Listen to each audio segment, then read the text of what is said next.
గురువుగారు, అలాగే ఈ వారం వృషభ రాశి వారికి ఎలా ఉందంటారు? వృషభ రాశి వారికి 6 గ్రహాలు దివ్యంగా యోగిస్తున్నాయి. సప్తమంలో చంద్రుడు, చతుర్థంలో బుధుడు, ద్వితీయంలో గురువు, తృతీయంలో శుక్రుడు, ఏకాదశంలో శని, దశమంలో రాహువు. అదృష్టకాలం కొనసాగుతోంది. ఇప్పుడు తీసుకునే నిర్ణయాలు మేలు చేస్తాయి.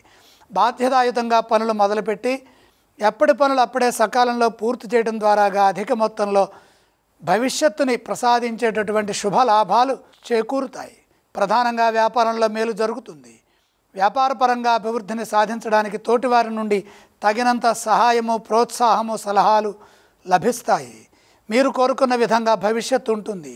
భవిష్యత్తుని తీర్చిదిద్దటానికి అవసరమైన ప్రణాళికలు సిద్ధం చేయండి. వచ్చిన ధనాన్ని జాగ్రత్తగా పొదుపుగా వాడుకున్నట్లయితే ఎటువంటి సమస్య ఏర్పడదు. ప్రధాన కార్యక్రమాల్లో జాగ్రత్తగా అడుగులు వేయాలి.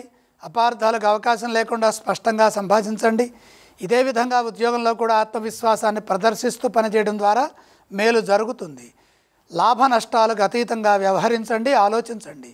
ఎవరి కోసమో కాకుండా మీకోసము, మీ కుటుంబం కోసము, మీ పెద్దల కోసము పనిచేయండి. బాధ్యతాయుతంగా జాగ్రత్తగా పనులు నిర్వర్తించడం ద్వారా మంచి జరుగుతుంది. ఓర్పు, సహనము చాలా వరకు మేలు చేస్తాయి. వినయంగా సంభాషించడం ద్వారా అపార్థాలకు అవకాశం ఏర్పడదు. దగ్గర వారి సూచనలు మిమ్మల్ని ముందుకు నడిపిస్తాయి.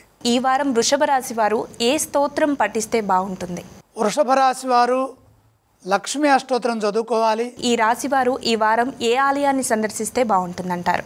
లక్ష్మీ దర్శనం మేలు చేస్తుంది. ఈ రాశి వారు ఈ వారం ఏ దానం చేయాలి? దానాలతో పని లేదు.